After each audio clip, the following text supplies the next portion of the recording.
ఖర్చు అయిపోవడం ఉండదు. ఆకలి తీరాలి. ఏ జన్మలో ఉన్నా నాకు కడుపు నిండా అన్నం దొరకాలి, నేను నలుగురికి పెట్టుకోగలగాలి అనుకున్నవాడు అక్షయ తృతీయ తిథి నాడు బ్రాహ్మణుడికి స్వయం పాకం ఇచ్చుకోవాలి.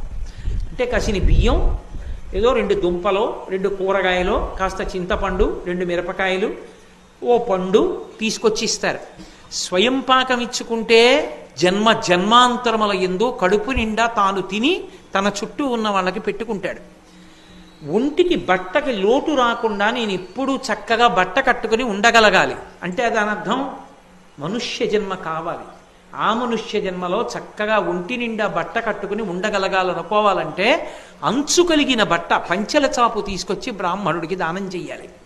అన్నిటికన్నా దారుణమైన శాపం ఏమిటో తెలుసా? జీవితానికి నీరు దొరకదు.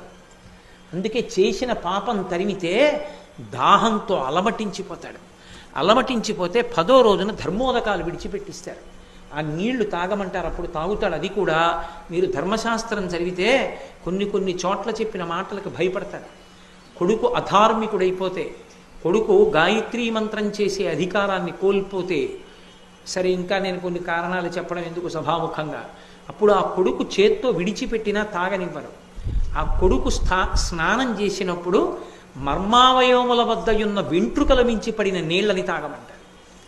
నువ్వు అలా పెంచావు కొడుకుని, అందుకని అలాగే తాగని చెప్తారు. బాహుమూలములలోంచి పడిన నీటి బిందువుల్ని తాగమంటారు.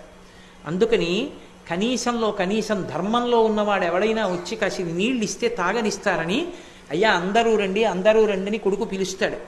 ప్రేమ ఉన్న వాళ్ళందరూ వెళ్ళి ధర్మోదకాన్ని విడిచిపెడతారు. ఆ నీళ్లు తాగుతాడు. ఆ దరిద్రం లేకుండా శరీరం విడిచిపెట్టిన తరువాత ఉత్తర జన్మలలో కూడా కావలసిన నీళ్లు దొరికి హాయిగా దాహంతో కొట్టుకోవలసిన అవసరం లేకుండా ఉండేటట్టు చెయ్యగలిగిన తిథి ఒక్క అక్షయ తృతీయ మాత్రమే. అక్షయ తృతీయ నాడు పూజ బాగా కడిగేసి, లేకపోతే కుండ బాగా కడిగేసి దాంట్లో చక్కగా నీళ్లు పోసి, అప్పటికప్పుడు తాగడానికి యోగ్యంగా ఉండాలి, మట్టి కంపు కొట్టకూడదు. నీళ్లు పోసి అవకాశం ఉంటే అందులో చక్కగా కాస్త యాలకగుండ లాంటిది కొద్దిగా కర్పూరం కలిపి ఆ ఉదక భాండం అంటారు, ఆ నీటి పాత్రని తీసుకొచ్చి ఆ కూజానో కుండనో బ్రాహ్మణుడికి దక్షిణతో కలిపి దానం చేస్తారు. ఓపికని బట్టి 6, 11, 16, 116లో ఏది ఉంటే అది. దాని చేత ఆకలి దప్పిక తీరుతాయి. ఇంకా విశేష ఫలితాలు ఏవి అంటే, వేసవి కాలం కాబట్టి చెప్పుల జతిస్తారు, గొడుగిస్తారు, ద్రవ్యం ఇస్తారు.